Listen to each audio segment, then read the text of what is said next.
అందరికీ షలాం.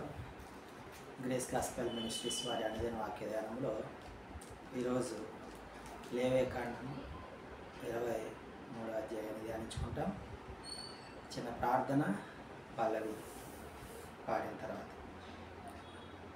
మహోన్నతుడకు తండ్రి, ప్రేమాస్వరూపి, కరుణామయుడ, అనుదినము వేలాది దూతలతో పరిశుద్ధుడు పరిశుద్ధుడు పరిశుద్ధుడు అనే ప్రతి గానములతో పొగడబడుచున్న మా ఎలోహిం అవే మీ ఘనమైన నామమునకు స్తుతులు స్తోత్రాలు చెల్లించుకుంటున్నాం. ఈ ఉదయకాల సమయంలో తండ్రి నీ వాక్యమును ధ్యానించి తగు రీతిగా తండ్రి మమ్మల్ని మీ రూపంలోనికి మలుచుకోవడానికి అవకాశం అనుగ్రహించిన విధానం బట్టి మీకు స్తోత్రాలు చెల్లించుకుంటూ ఈ మా మనవులను మా రక్షకుడి మోక్షకుడైన నజరేయుడైన యెహోవా మెస్సయ్య నామమున అడిగి పొందుకుంటున్నాము తండ్రి.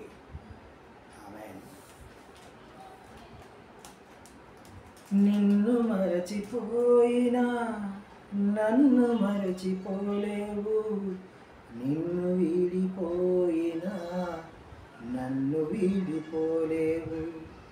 నిన్ను మరచిపోయినా నన్ను మరచిపోలేవు, నిన్ను వీడిపోయినా నన్ను వీడిపోలేవు. ఎందుకింత ప్రేమ నాపై మెస్సయ్యా, ఎందుకింత ప్రేమ నాపై మెస్సయ్యా, ఎందుకింత ప్రేమ నాపై యెహోవా, ఎందుకింత ప్రేమ నాపై యెహోవా. ఏ రుణమో ఈ బంధము నా ప్రేమమూర్తి, తాళలేను నీ ప్రేమను. నేనంటే నీకెందుకో ఈ ప్రేమ, నన్ను మరచిపోవెందుకో. లేవియకాండము 22వ అధ్యాయము 2వ వచనం నుంచి మనం ధ్యానించుకుంటాం. యాజకులు నాకు ప్రతిష్ఠించు అర్పణములు అపవిత్ర కలిగించకూడదు. అహరోను సమస్త సంతానములో కళంకమున్న లేదంటే కుష్టి వచ్చిన వారు పవిత్రత పొందు వరకు నైవేద్యములు ద్రవ్యములు వాటిని తినకూడదు, వాటిని ముట్టకూడదు. అయితే ఈ కళంకము అనే దగ్గర మనకి అనేక సార్లు మనము ధ్యానించుకున్నాం తెలుగులో. హిందీలో ఈ విధంగా ఉన్నది.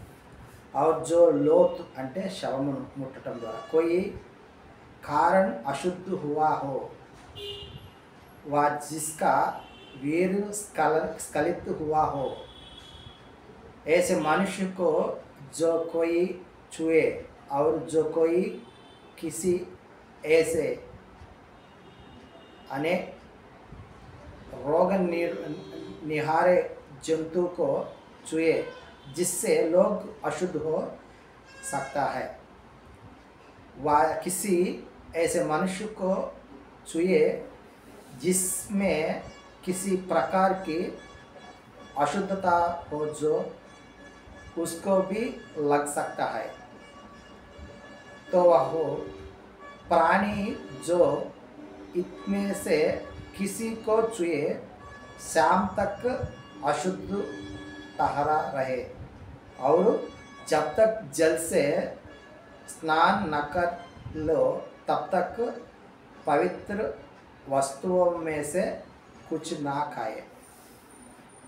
ఎవరైతే అపరిశుద్ధంగా ఉండి అపరిశుద్ధుడిగా అపవిత్రత కొని తెచ్చుకుంటారో ఈ యాజకులలో, వారు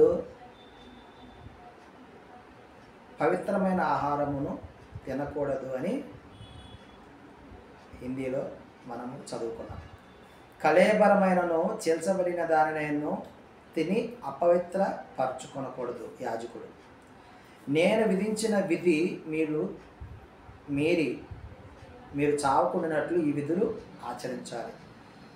విధులు మీరి అపవిత్రత కొని తెచ్చుకొని చావకుండా విధులు కంపల్సరీగా మీరు ఆచరించాలని తెలియజేస్తున్నాడు. అన్యుడు ప్రతిష్ఠితమైన దానిని తినకూడదు. అన్యుడు కానీ జీతగాడైనా కానీ ప్రతిష్ఠించిన వస్తువులను తినకూడదు అని తెలియజేస్తూ ఉన్నాడు. యాజకుడు క్రయధనం ఇచ్చినట్టు ఇచ్చి మరి తీసుకున్నటువంటి కొనబడినటువంటి వారు తినవచ్చును అని తెలియజేస్తున్నాడు.